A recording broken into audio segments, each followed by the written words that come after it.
Hello everybody and welcome to the update video for Block Wars 15. We've made our usual batch of changes to the event and games, this time with a big focus on balancing things out a bit more, so let's get right into it. Starting with the overall point multiplier, which has been revamped again since early Series 3. Rather than only having games 6, 7, and 8 be multiplied, the new multiplier will start right away and slowly increase through the remainder of the event. This change was made with a focus on the percentage impact each game has on your overall team score, displayed in the following image. The multiplier will start at 1x for games 1 and 2 and end at 2.5x for game 8 to give a round impact percentage for each game. We hope that this change will incentivize players to vote a bit differently than before and shake up the game order some more. On to the games, Order Up has received some balance changes that make each order slightly harder to complete than before. This shouldn't be too noticeable, but it will help slow down order completion a bit and give teams a slightly better chance at making a comeback. Furthermore, the boss bar will now show when the composter is going to deactivate. In Overspleef, Splevolution has been updated after its debut in January. You'll now be playing on a new map layout and players will have scaled reach that increases on every layer. The bottom layer also makes players 4 blocks tall now instead of the previous 6 blocks. Additionally, both individual and team placement points have been slightly reduced and a new way of scoring points has been added. At the end of Overspleef, the top 5 players who broke the most blocks will be given an individual point bonus for their efforts. Hull returns to battle in Series 3, with the map receiving some small updates to adjust for capture points. Speaking of capture points, the rate at which they give points has been reduced by about 40%, but the total amount of points they give stay the same.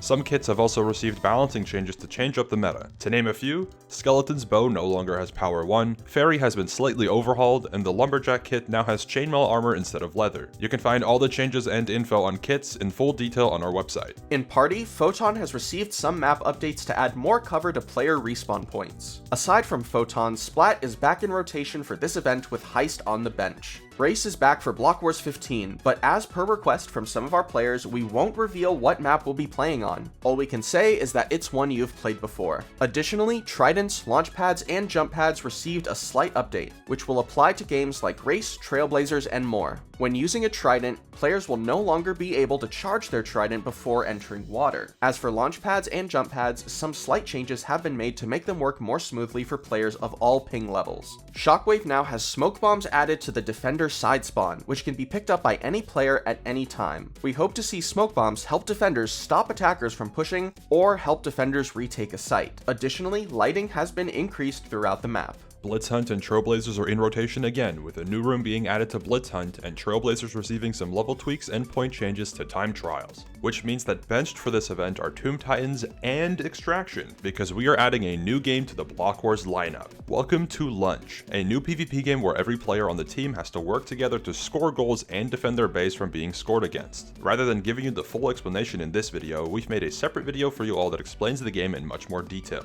You can find this video linked in the description down below. And that's it for the changes in this event. We hope you're all excited to see a new Block Wars game and some other nice changes to the rest of the roster. If you'd like to get early access to Block Wars updates or behind the scenes content, join us on Patreon through the link in the description. Also, check out our Twitter and Discord as well for updates on the event. Make sure to tune into your favorite streamer on February 22nd at 2 PM Eastern, 7 PM GMT for Block Wars 15.